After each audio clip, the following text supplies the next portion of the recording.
Everybody, Sharon here from VidGamiac.com. Here we are today back in the Dead by Daylight Alien DLC going for the Adept Ripley achievement. This one's going to be done from the survivor side. It is to get an escape using Ripley, only using her 3 unique perks. This is going to require that you grab her from the DLC pack or the in-game store. Once you have her, you also need to make sure you get her to a minimum of level 10 to open up 3 free perk slots. The perks you want to run and only run are going to be Lucky Star. Then you're going to want this one in the form of Chemical Trap. And then finally, the third one is going to be light-footed. Leave the 4th slot empty if you have that available to you, and you can do whatever you want for items, add-ons, or offerings. Make sure you get into the game, and then of course your goal is to escape using this build.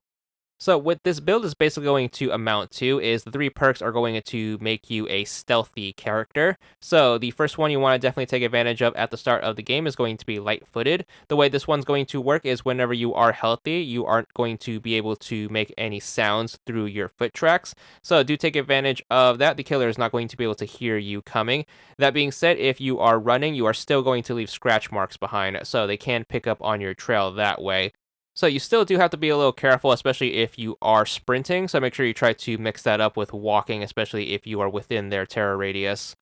The second perk is going to be a bankable one, similar to Leon's flash grenade. So make sure you get onto a generator, make sure you put some repairs onto it. Of course, this is going to be based on total amount of generator repairs. So if you do have to step away from a generator and go to a different one, it is going to be cumulative. But once you have enough generator repair to fill up the perk, you are able to use it. It is going to be a trap-related perk. You are able to target any pallets that are downed already, and basically setting up one of these downed pallets with one of these traps is going to make it so when the killer breaks these targeted pallets, they're going to get slowed down a bit. So make sure you do take advantage of that. You are going to have to be a little vigilant for pallets that are downed already, as you do not want to waste any pallets by downing them when not necessary. So do take advantage of that. However, it's not going to be totally useful. As for the third and final perk, this one can be useful. However, it is going to be more useful if you are injured already.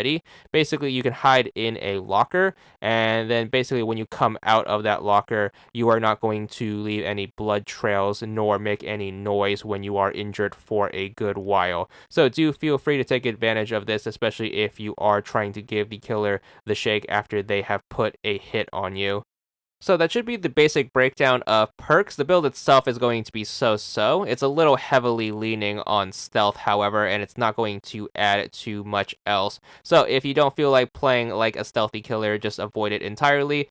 And of course, like the rest of the Survivor Adept achievements in this game, if you don't like the build in question, do remember you can always fall back on your good old Dead by Daylight fundamentals.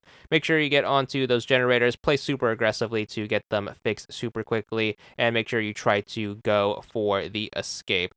Just like always, either form of escape is going to count for the achievement. You can either escape through either one of the 2 exit gates, or you can escape through the hatch if that situation presents itself, if all of your teammates happen to disappear. So make sure you try to push for that. Nonetheless, once you are able to cross over to the results screen with the escape status using this build, you should be good for your achievement. So here we are making the jump, and then as soon as we load in to the results screen with that escape status, we should be good for the achievement. 20 gamer score for this one, and that's all there is to it.